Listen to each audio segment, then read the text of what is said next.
What's up, everybody? Today we are diving into the landscape of rookie dynasty values in a 3-round dynasty rookie mock draft. We're going to chase those values, Mike. We're going to find out where players are falling, who is rising, and everything about this rookie dynasty draft landscape right here on Optimus Fantasy.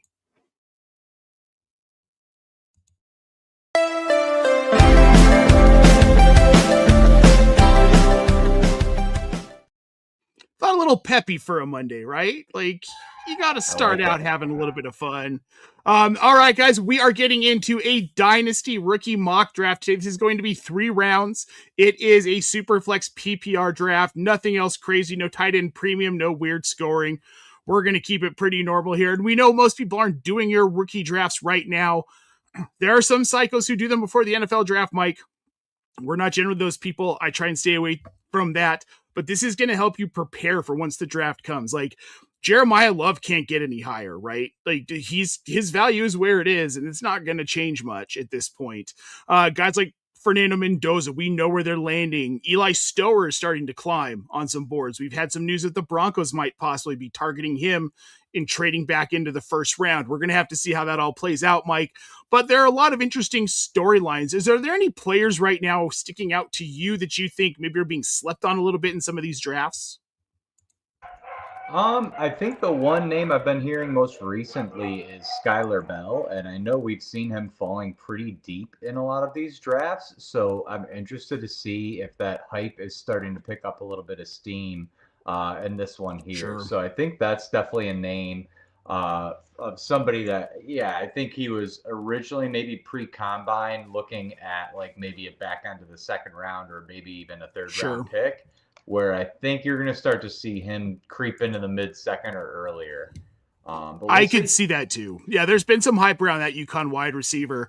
Guys, before we get started on this draft, though, I just want to remind everyone, if you miss us live or want more after the show, head over to our free Discord server where Mike, Luke, Cam, Carly, and me and the rest of our team are always there to talk football, give trade advice, and help you through your drafts, or help you just make sense of the world in general. The link is in the show description, folks. And let's stay up to date on all that free agency news over at news.optimusfantasy.com. Carly is dropping updates as they happen, all hours, doing the hard work so you don't have to. Set notifications over on Blue Sky at news.optimusfantasy.com. Stumbling over that one a little bit here on a Monday morning. And with that, Mike, let's get into this draft. What do you think?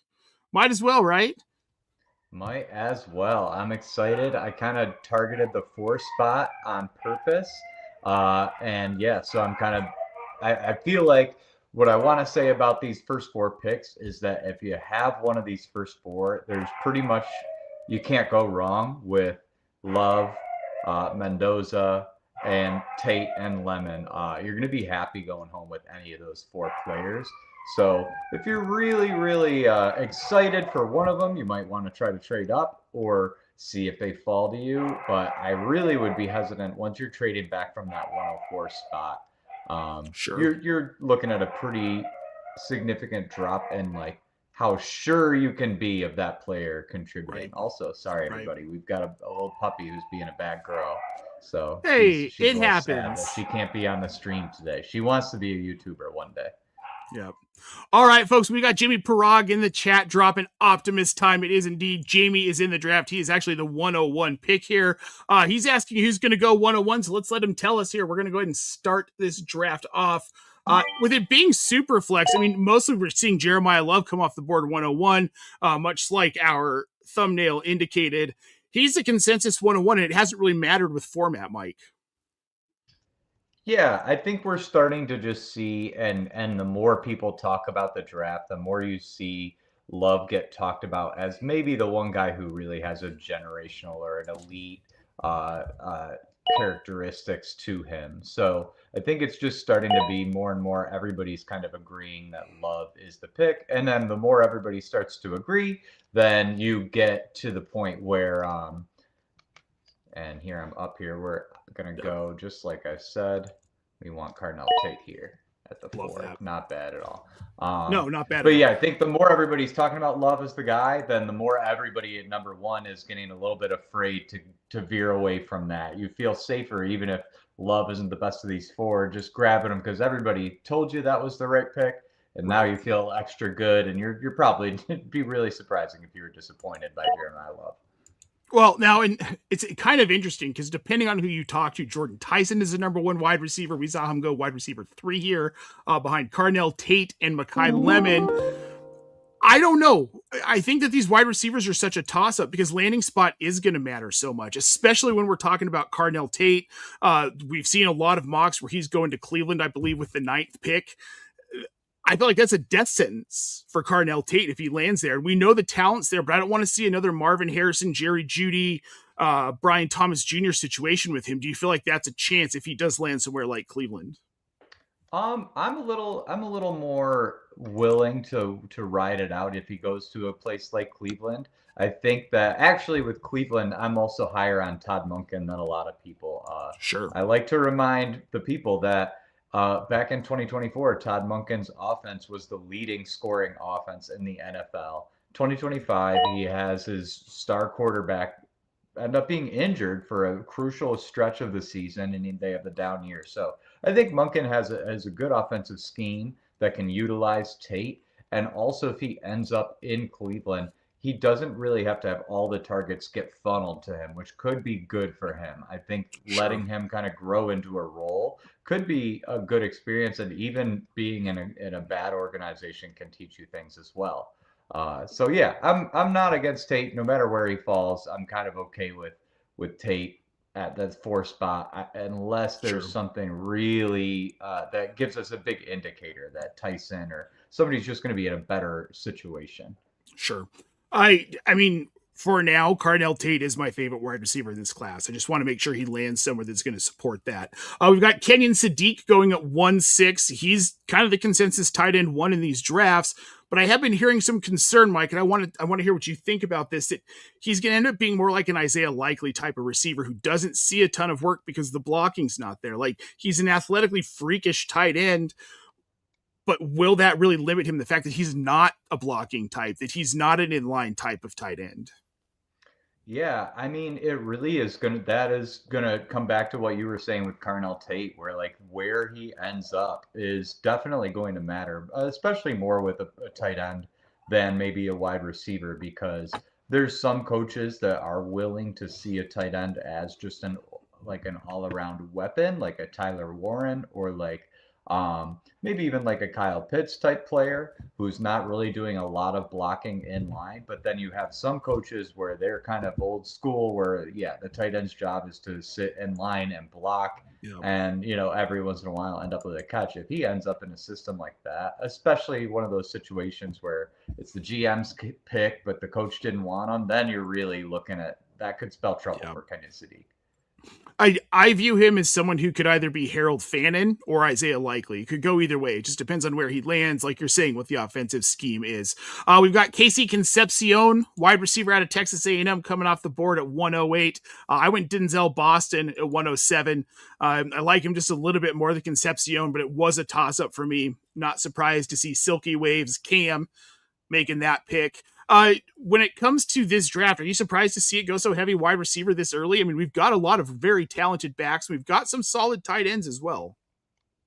Yeah, I'm okay with this so far. I actually was in our past drafts, I was thinking that running backs were going a little bit too heavily. So I'm okay with this. Once we get past this Omar Cooper pick, that's where it gets a little bit more dicey in terms of where some of these running backs are, when it's the right time to pull the trigger on some of these running backs.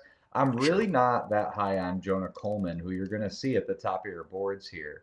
And then right after Coleman, you see on the ADP list is we've got Skylar Bell. So that's kind of interesting too, where we talked about him before we started this draft. So he's already jumped up quite a bit, and we could see him go in the first round here.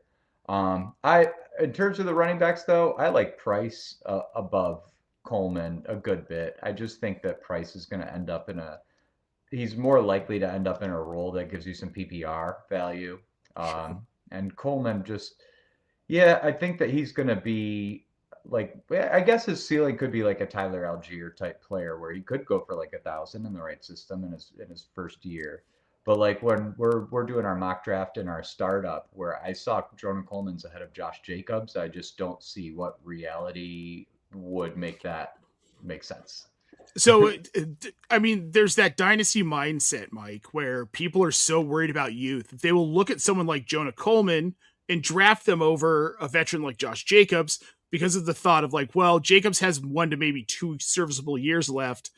But what could we get out of Jonah Coleman if he hits? And I'm fine with that thought process. Where I'm not fine with it is taking him in the first round of a rookie draft, which is where he was just autoed here to a name I won't say on air. We've got Gray Heisenberg now on the clock here at the 110.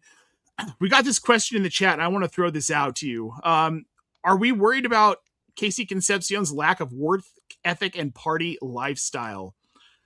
You know, I didn't see it show up on the field at Texas A&M.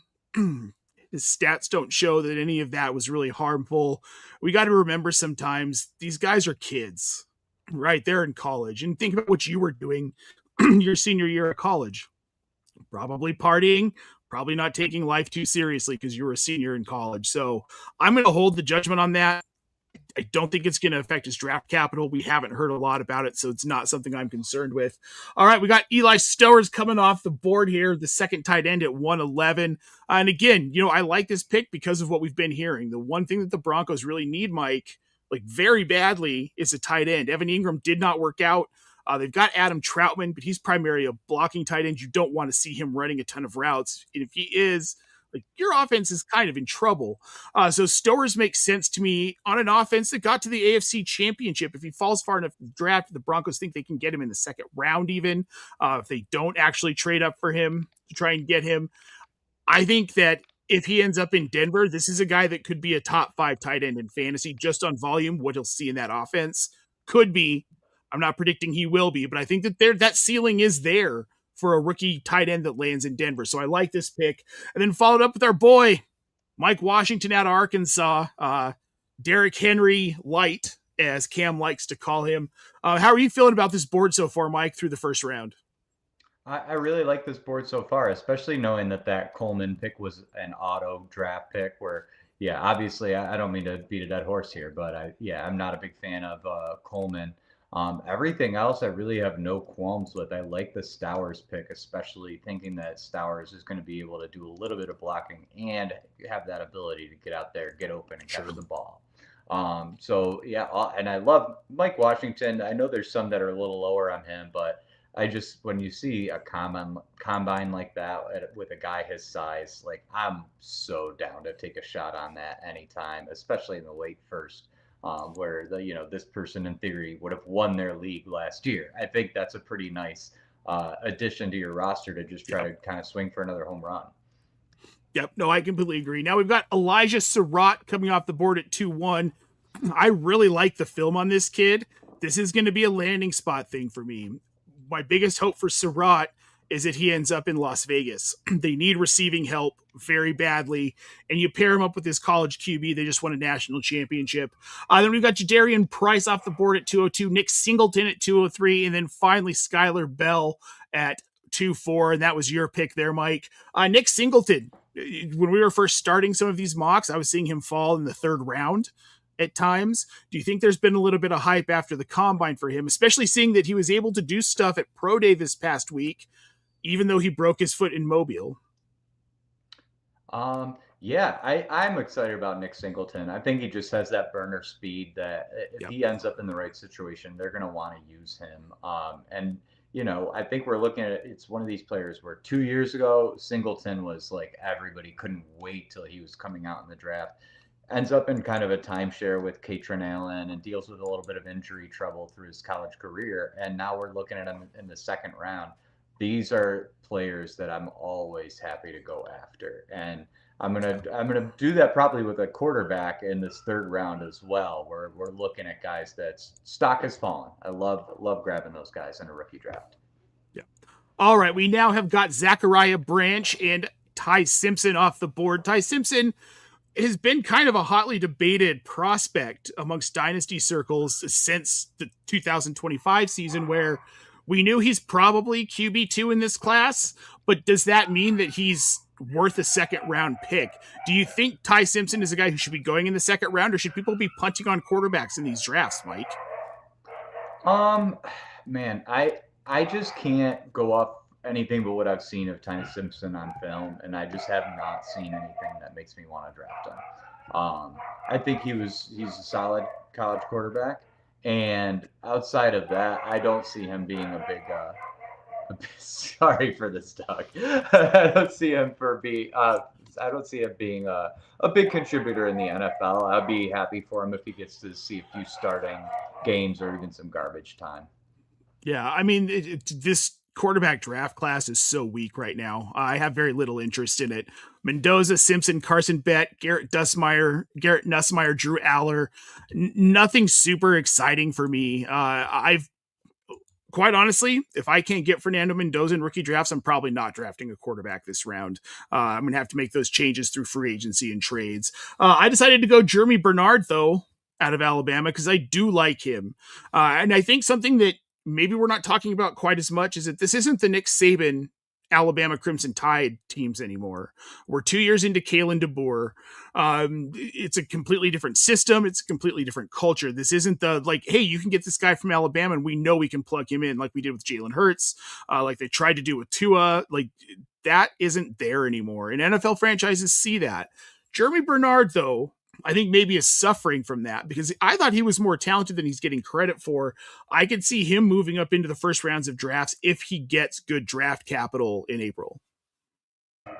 Yeah, he's definitely out of all these receivers coming out, one of those bigger, stronger players that, especially where you have a draft where we might lack a little bit of that. I think that could be fun, just in terms of teams looking for a specific fit, and he could kind of be that puzzle piece for them. So if you see a team that's willing to invest in him and make him more of a part of the game plan right away, I think that could actually be huge for Jeremy Bernard for sure.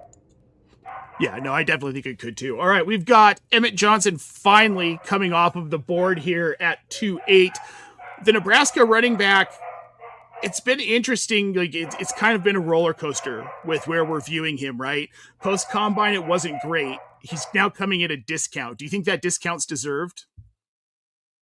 I had Emmett Johnson next in my queue after I picked Skylar Bell. So I would have been looking at him like early second round. So to me, this is a value that Cam got with Emmett Johnson. It's more of willing to bet on the production. The college production was really solid. Yep. All right, now we've got Jacoby Lane coming off the board at 2-9 to JL Triple Sticks, and we've got Chris Bell. He is the wide receiver out of Louisville coming off the board. Jacoby Lane's an interesting case to me. He's big, lanky. He's got size, but he's not particularly powerful. Like we said, there's a lack of some of that power here. Speaking of which, I'm surprised we haven't seen Malachi Fields come off the board yet. I think people are sleeping on him a little bit too. But with Jacoby Lane, do you think there's more for him in the NFL than being kind of a gadget guy that can go deep? Or is that kind of what he's going to be at the NFL level? Yeah, I think he's definitely more of a gadget guy and potentially a special teamer. I'm not entirely sure that Lane makes his way into a fantasy relevant role in the NFL. Yeah, it's interesting. These rookie drafts are really shallow. Like we're in the second round and we're getting to guys where like Katron Allen, we got him going at 2-11, the other Penn State running back. But like even that in some years would feel like a reach to me because I don't know. Katron Allen can't catch. And we're at a point in the NFL where if you can't catch the ball as a running back, it really severely limits your field time. And that really hurts how I'm viewing him. Nice kid. I think he'll have a role, but it's like Tyler Algier where maybe he'll have an opportunity to get 1,000 yards if he gets into a backfield situation that's kind of a mess. But as soon as you put someone else in there, you're going to see him well under 1,000 yards and it's going to sap opportunity from him.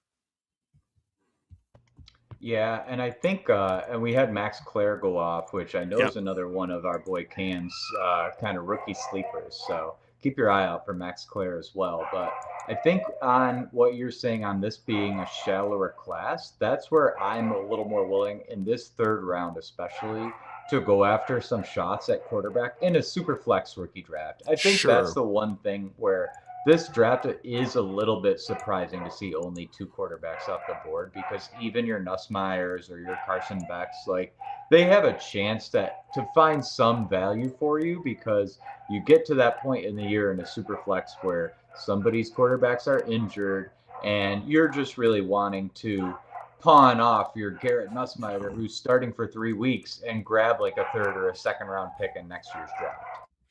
Yeah, and I can get on board with that. And I think we'll probably see a couple of these guys. Carson Beck maybe come off the board, Garrett Nussmeier.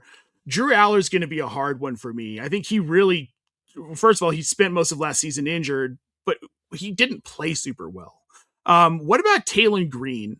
Do you think that there's a chance that he becomes valuable at some point in fantasy? I don't think it's going to be as a quarterback. I am so down to take shots in the 3rd round on Taylor Green for sure, because this guy had the best combine of any quarterback ever, or like the most athletic quarterback of all time.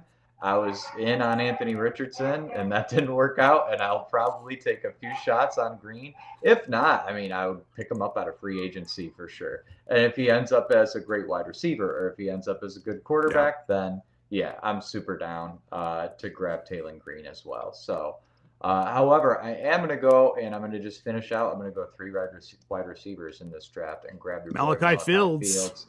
I know you were mentioning him last draft as well, and so I just kind of figure, he had one of the best 3-cone drills, if I'm correct. Like well above the average 3-cone drill, and he had a slow 40 time, and I think that's your main reason why we're seeing him fall to the 3rd round. He should be like a mid to late 2nd round pick. Well, and as the great C.H. Herm said, Mike, that's not how Malachi Fields creates separation. He's not specific. He's not especially fast, but he doesn't need to be. Like, think about A.J. Brown. He's not a burner. He just has good breakaway speed when he needs it, which is something we saw Malachi Fields do, but he wins routes with his physicality. And that's what we're lacking in this draft. And those are the fringe guys who end up succeeding. I don't know if you remember Rod Smith. He was an undrafted free agent. He played for the Broncos. He's in the Hall of Fame. But he was that guy. Like, he was just a physical receiver. He wasn't especially big, but he played physical. It got him in the NFL, man. I mean, he played 13 seasons in Denver. Had his number retired here. So those kinds of guys have value, even if we're not snatching them up early in drafts. We had Adam Randall come off the board. I do think this might be a little late for Adam Randall, if we're being honest. I think he deserves to be looked at in the 2nd round. Again, he can't catch the ball, Mike, but you put him in a situation with, like, I mean, just going to say it, I think he'd look really good in Atlanta behind Bijan Robinson. Yeah, and I think it was, you were mentioning that we had heard some rumblings of that down at the Senior Bowl, that Atlanta thinks that he could be a good replacement for Tyler Algier, and I could definitely see that as well. One great upside thing to these players who's changed positions, like Adam Randall, is just that they don't have the years of experience of playing that position. So there's things that they don't even know yet. And if they're able to be productive while they're still learning, I mean, just imagine a few years into the NFL, getting that experience, focusing on that new position. There's still some ceiling left for Adam Randall. Oh, I think there is too. What always concerns me and will always concern me with these converts is Antonio Gibson, Clyde Edwards-Helaire. Like, we've seen it before, doesn't always pan out. In the right situation, if you just, hey, Adam Randall, you're not even going to run routes. We're just going to pound you up the middle because dude is huge and he's pretty fast. So I'd like to see that. I went ahead and went Deion Burks here with my 3-7 pick in my last of the draft. Accidentally, I went all wide receiver as well. Now we're waiting on Silky Waves. So, Mike, looking at this board, what's your initial impression of this draft as we have 5 picks left to go? Tried to mute and did something else. So yeah, I think what we've already talked about a couple of times, just the lack of quarterbacks. I think we should be seeing Nussmeier and Carson Beck at least come off the board during this draft. Sure. And outside of that, I think this is actually a really smart draft that we're a part of right now. I like the wide receiver heavy 1st round. I pretty much like the tight ends in order that we've seen them go. Except for maybe Michael Trigg. I could put some other guys ahead of Trigg, but Sure. Good upside swing there. I like Taylon Green. We got to see Taylon Green come off the board. I love that. That we did. And we got Nuss. Yeah. Nuss off the board here at Beautiful. 311. Let's see. Do we have Carson back? Come on, Grunt. Give us Carson. Oh, Drew Aller. Let's go.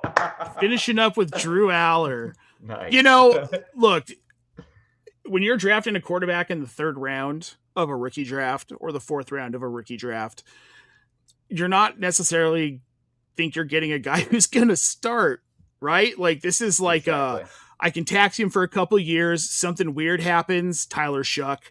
And he ends up starting. Now I've got this guy that maybe becomes a viable starter. Stranger things have happened, right? Like, we've had late round guys who turn into starting quarterbacks in the NFL, and in a pinch, you might be able to, and I think Nussmeier might start. I think he might end up somewhere where he starts. I don't know where that would be, but I could see him getting a shot starting. I could see him maybe landing in Indy, and you start him over, I'd start him over Riley Leonard, right? Waiting for Daniel Jones to get back. I could see one of these guys ending up in Cleveland too, because let's be real. Are we really going to see Deshaun Watson this season? There's no way. Hope nobody wants to, do they? No, nobody wants to. Yeah, we're good. Yeah. Well, I'm going to say, Grunt, you get the award for the most colorful here. We got green, orange, and red, so we'll give you that one. I like Washington Claire Aller. I think it's a solid stab for a 12th pick in a rookie draft.